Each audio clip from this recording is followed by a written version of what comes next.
Dolphins at Patriots. Tua Tagovailoa 4-0 all-time against the Patriots.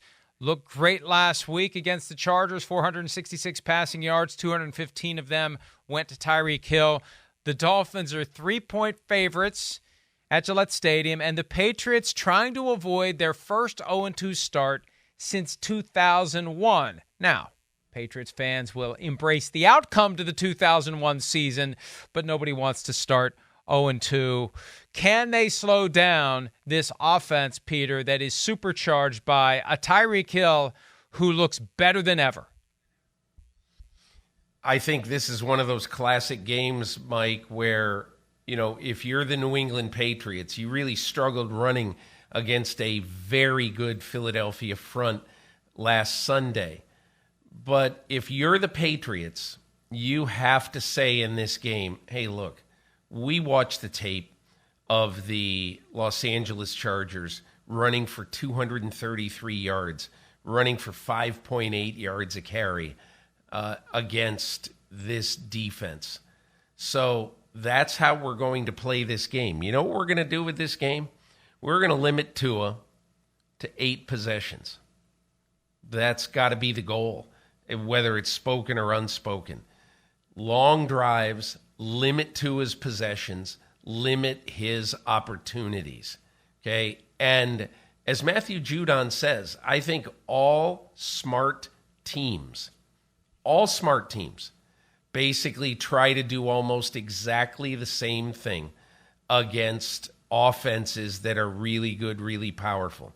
Last week after the Browns-Bengals game, Anthony Walker, the linebacker and defensive captain of the Cleveland Browns, told me we wanted to make it muddy for Joe Burrow. We wanted to give him different looks every snap. We wanted him not to know any predictability on our defense. And that's exactly how they played this game.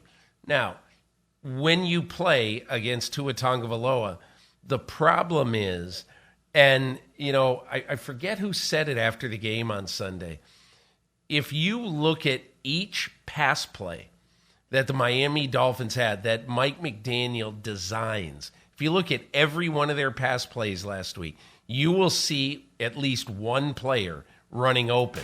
And it wouldn't even be the player who Tua picked out to throw on that particular ball.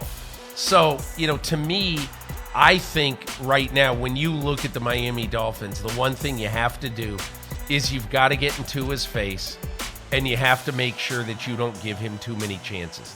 And Mike, the last thing I would say about this game that, if you're the Miami Dolphins, one of the things you're saying right now is that, man, if we somehow get a win on Sunday, we have taken in the first 8 days of this season 2 of our toughest games.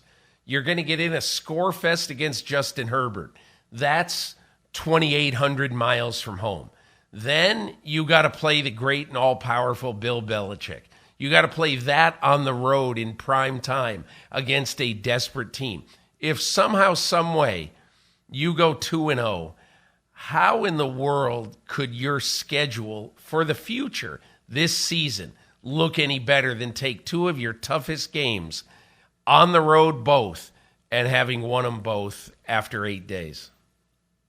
Start to finish, though, it's not an easy schedule for any team in the AFC East because they all play the Chiefs, they all play the Eagles, they all play the Cowboys, they all play the Giants, they all face the Chargers. And as you said, the Dolphins have already checked that box on the Chargers, and they go to New England. They should be able to win, but we know that the Patriots aren't going to surrender, even though they might be overmatched on paper. I would say they're the worst team in the division, but they gave the Eagles everything they could handle last week. And look, here's the problem. If you double Tyreek Hill, if you bracket Tyreek Hill, if you shade a safety over to that side, you're going to make it easier for Jalen Waddle. You're going to make it easier for the running game. The Chargers rolled the dice on basically single covering Tyreek Hill most of the time, so the rest of the offense wouldn't open up.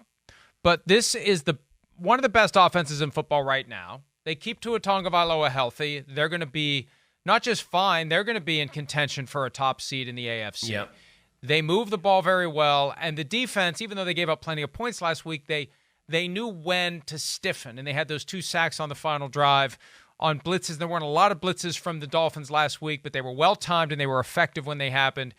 And you put it together, and this is going to be a tough one for the Patriots to avoid falling to 0-3. But the way Matthew Judon explained it is absolutely right. That's the way you do it, and it's easier said than done. You got to put pressure on Tua, and you got to find a way to keep Tyreek Hill from destroying you. He's still going to get his yards. He's still going to get a touchdown, maybe 2. You just got to find a way to make it better. Hi, it's Mike Florio. Thanks for watching PFT on YouTube. Hit subscribe for the latest news and analysis from Pro Football Talk.